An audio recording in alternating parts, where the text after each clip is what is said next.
And many actions that take place are due to our choices. Due to our choices. The choice to, say, cross the border illegally, that is a choice that someone makes. To cross the border illegally, that's a choice. The choice not to utilize the CBP Home app, that's a choice. Not standing in line and doing it the right way, that is a choice. And there are always actions that result from our choices. When you choose to use your 5-year-old child as a shield to evade law enforcement, that is a choice that someone makes. And there are actions and consequences that result from that choice. Or when you're a politician or a community leader, you make a lot of choices there, some very important, wide-ranging, and in-depth choices.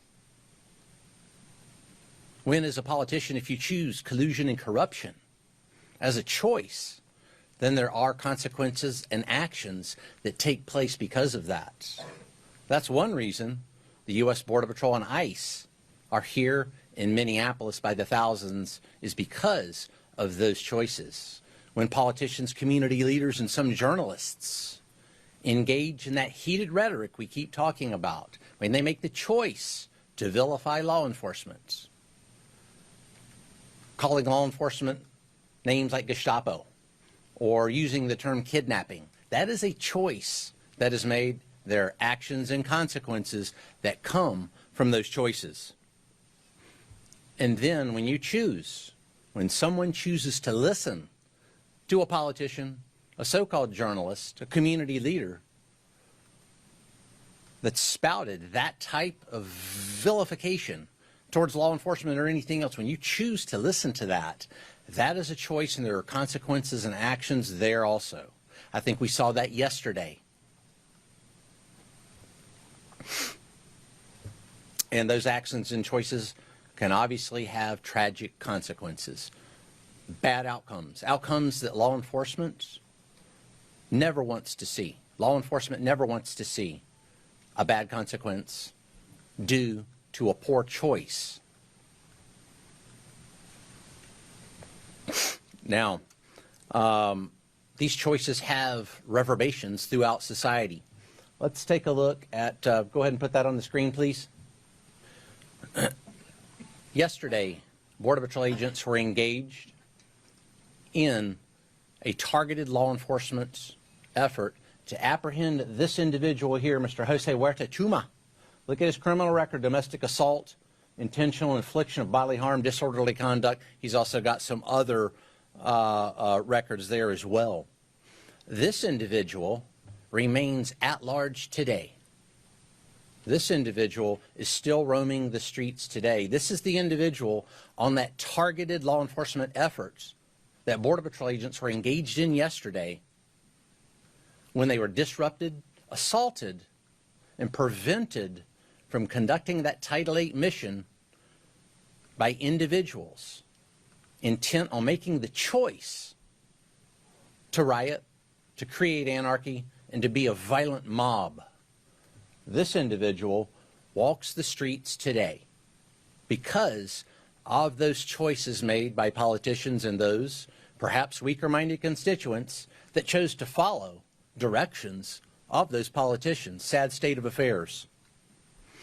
Now, enforcing the law is not a choice. I choose to be a Border Patrol agent.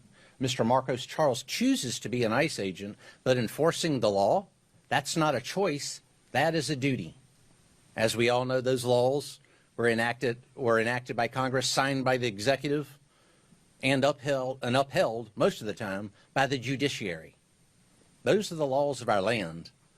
That is our duty to enforce those laws, whether that's a Title VIII immigration law, whether that's chasing a bank robber or a spy or whatever else. That is our duty, whether it's a state and local law enforcement agency, and they make choices also.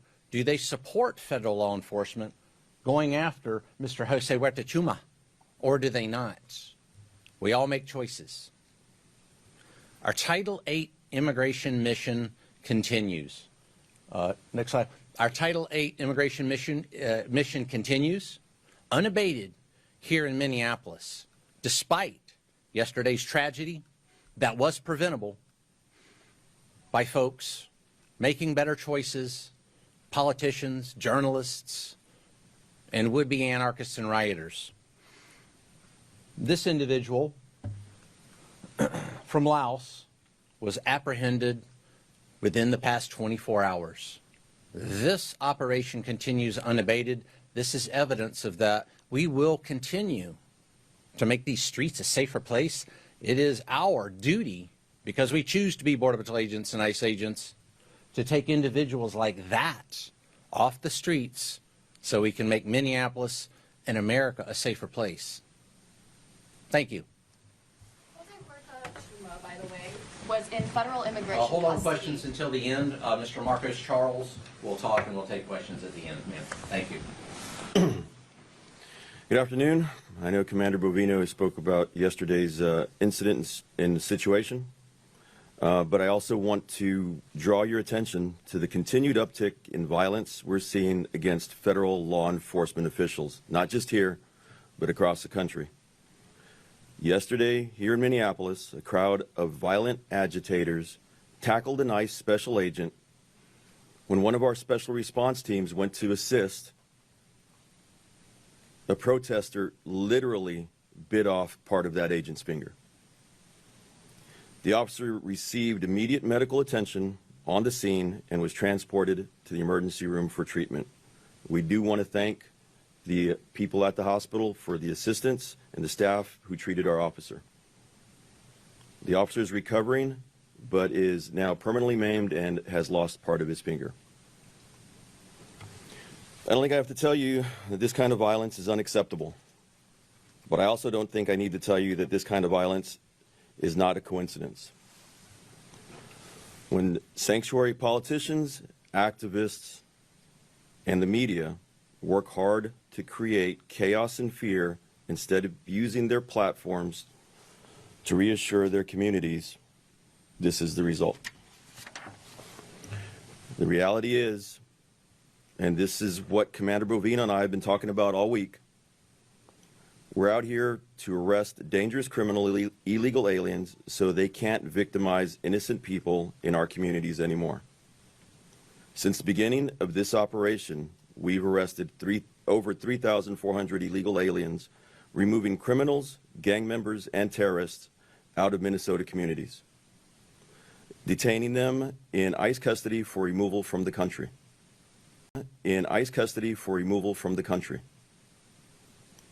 Those are criminals who won't reoffend in our communities. Those are criminals who won't be creating more victims that could be one of your family members or loved ones. Some of these criminals that we arrested yesterday are on the scene, well, these are our agitators from yesterday, if anybody wants to take a picture of these people or haven't seen them yet. The first picture was the individual who decided to bite off one of our agents' fingers. Some of the criminals we arrested yesterday, 40-year-old criminal illegal alien from Honduras convicted of assault.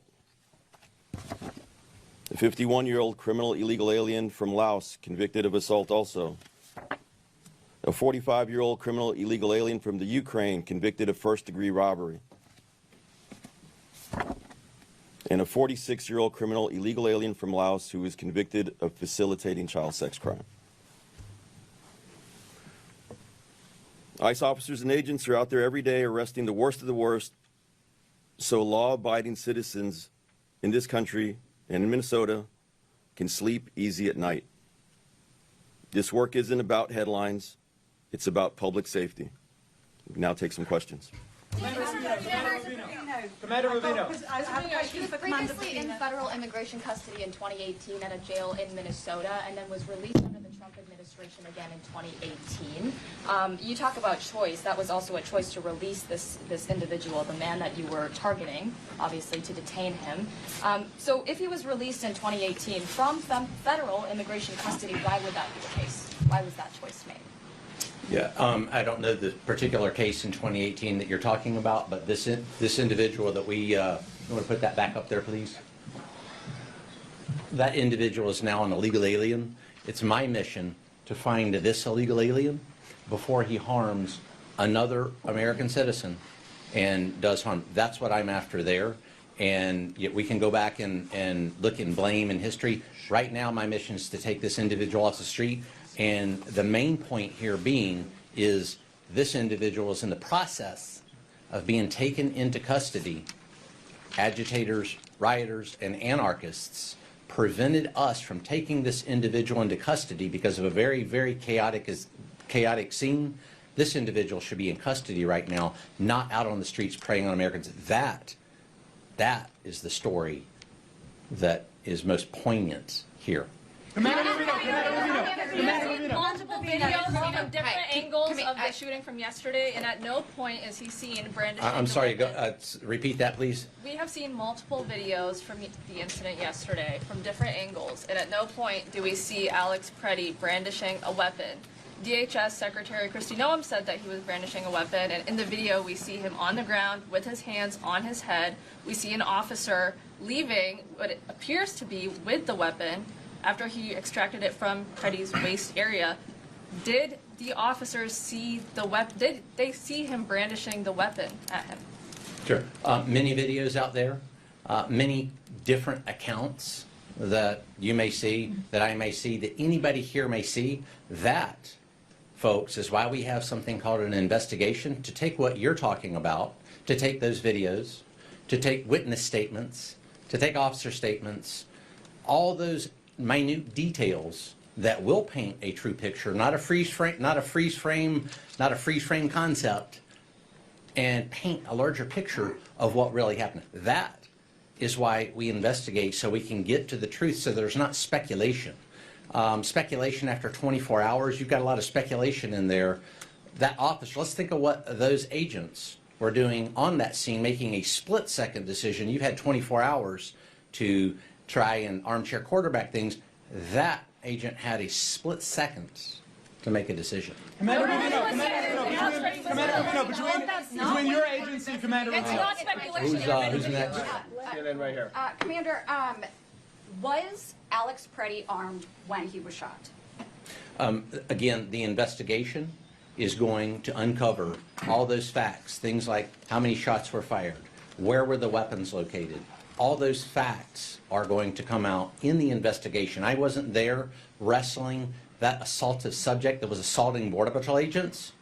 I wasn't there wrestling him myself, so I'm not going to speculate. I'm going to wait for that investigation to come. No, don't interrupt me. I'm going to wait till that investigation comes out until I make a decision there. If there's an investigation going on and you have not concluded, isn't it possible this was a bad shooting? Or have you already concluded for yourself that this was justified?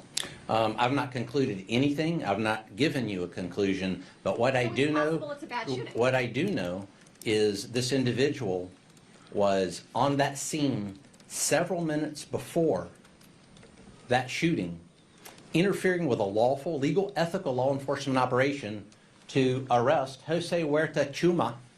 And again, it's back to choices. We just talked about choices. When someone makes the choice to come into an active law enforcement scene, interfere, obstruct, delay, or assault law enforcement officers, and they bring a weapon to do that, that is a choice that individual made. No, Commander Bovino, when it comes to the shooting, from what I understand, there were 2 agents who fired shots. We know one of the agents had 8 years experience, and we know he was a less lethal instructor and had this training. What did the other agent, what was his history, and are they both working right now, or are they on administrative leave? All agents that were involved in that scene are working, not in Minneapolis, but in other locations. That's for their safety. There's this thing called doxing, and the safety of our employees is very important to us. So we're going to keep those employees safe. As far as the number of shots, the number of agents involved, that, again, is going to come out in the investigation. I'm not going to speculate on who did what, when they did it, how they did it. or what exactly occurred there, I'm going to wait for the investigation to let me know But we did say that one what of them happened. did have 8 years' experience, so we are talking about one of the agents. Why Yes. not talk about the other who shot as well? Because before those facts come out, we need to ensure that we're talking truthfully and accurately. And before I speculate, I'm going to talk truthfully and accurately. Last question. Between your agency, Border Patrol, and Mr. Charles, your agency, ICE, we've now seen 2 separate people shot and killed by your officers within 17 days. Do either of you plan on taking any accountability for those actions? 2 suspects, or you're correct, 2 suspects have been shot, and suspects that assault, delay, obstruct, or threaten a law enforcement officer's life. It goes back to the choices that we just talked about. When individuals make poor choices, poor decisions, come into a law enforcement situation, an active law enforcement situation, conspire to come into that situation. Whether that's based on ideology, we don't know. That'll be in the investigation that we just talked about. That's what we base the split-second decisions on, and our law enforcement officers are safe. They managed, they managed to come home at the end of shift. And, you know, again, I would implore upon any individuals, whether they're anarchists, rioters, or anyone else that thinks it wise to go into a law enforcement scene to disrupt, to delay, is to don't do that. Let's think about that in terms, say a bank robbery is in progress and the police are taking care of that, and then you decide to go in there and perhaps take action. That's not a good idea in any form or fashion. The same thing with Title VIII, same thing with Title VIII enforcement. We are after an individual with a very serious criminal record. We don't need any help. Thank you. Commander